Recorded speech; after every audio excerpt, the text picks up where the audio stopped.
തമിഴ്നാട്ടിലൊരു journalist അവിടെയുള്ള ജയിലിലെ തടവുകാരെ ഇൻ്റർവ്യൂ ചെയ്യായിരുന്നു. പലരെയും ഇൻ്റർവ്യൂ ചെയ്ത ആൾ മാരിയപ്പൻ എന്ന പേരുള്ള വധശിക്ഷ കാത്ത് കഴിയുന്ന ഒരു തടവുകാരൻ്റെ അടുത്തെത്തി. മാരിയപ്പൻ ഒരു കോളേജ് പ്രൊഫസറായിരുന്നു. തൻ്റെ ഭാര്യയെ കൊന്നു എന്നതാണ് മാരിയപ്പൻ ചെയ്ത കുറ്റം. ഇൻ്റർവ്യൂ ഒക്കെ ചെയ്ത് കഴിഞ്ഞ് ജേർണലിസ്റ്റ് പോകാൻ നേരം മാരിയപ്പൻ ആ ജേർണലിസ്റ്റിനോട് അങ്ങോട്ടൊരു കാര്യം ചോദിച്ചു. നിങ്ങൾ ഇത്രയും പേരെ കണ്ട് സംസാരിച്ചതല്ലേ, ഇവിടെയുള്ള കുറ്റവാളികളെ കുറ്റം ചെയ്യാൻ ഏറ്റവും കൂടുതൽ പ്രേരിപ്പിച്ച ഘടകം എന്താണെന്നാണ് നിങ്ങൾക്ക് തോന്നിയത്? അപ്പോൾ ജേർണലിസ്റ്റ് പറഞ്ഞു, പല ഘടകങ്ങളുണ്ട്. പ്രധാനമായും മദ്യവും മയക്കുമരുന്നും പണത്തോടുള്ള ആർത്തി, പിന്നെ ദാരിദ്ര്യം, അങ്ങനെ പലതുണ്ട്. മാരിയപ്പൻ ഒരു പുഞ്ചിരിയോടെ അതൊന്നുമല്ല എന്നർത്ഥത്തിൽ തലയാട്ടി. ജേർണലിസ്റ്റ് ചോദിച്ചു, പിന്നെന്താണ്? മാരിയപ്പൻ പറഞ്ഞു, മനുഷ്യരക്രമം കാണിക്കാനുള്ള ഏറ്റവും വലിയ കാരണം ദേഷ്യം എന്ന വികാരമാണ്. ഒരു നിമിഷത്തെ ദേഷ്യം നിയന്ത്രിച്ചിരുന്നുവെങ്കിൽ ഞാനടക്കമുള്ള പലരും ഇവിടെ എത്തില്ലായിരുന്നു. പല സാധു ജീവനുകളും ഇന്നും ഈ ഭൂമുഖത്തുണ്ടാവുമായിരുന്നു. ജേർണലിസ്റ്റ് അപ്പം മാത്രമാണ് അങ്ങനെ ഒരു കാര്യത്തെപ്പറ്റി ചിന്തിച്ചത്.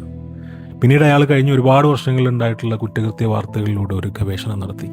മാരിയപ്പൻ പറഞ്ഞത് എത്ര ഭീകരമായ ഒരു സത്യമാണ് എന്ന് ഒരു നീണ്ട ലേഖന പരമ്പരയിലൂടെ ജേർണലിസ്റ്റ് വിശദീകരിച്ചു.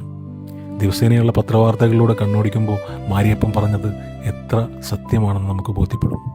ദേഷ്യം, ഈ ഒരു വികാരം നിയന്ത്രിക്കാൻ സാധിക്കാത്തതുകൊണ്ട് മാത്രം എത്ര ബന്ധങ്ങളാണ് തകരുന്നത്, എത്ര ജീവിതങ്ങളാണ് ഇല്ലാതാവുന്നത്, എത്ര കുഞ്ഞുങ്ങളാണ് അനാഥരാകുന്നത്. ദേഷ്യം എന്ന വികാരത്തെ നിയന്ത്രിക്കാൻ ശീലിക്കുക. ജീവിതത്തിൽ പോസിറ്റീവായ മാറ്റങ്ങളുണ്ടാവും.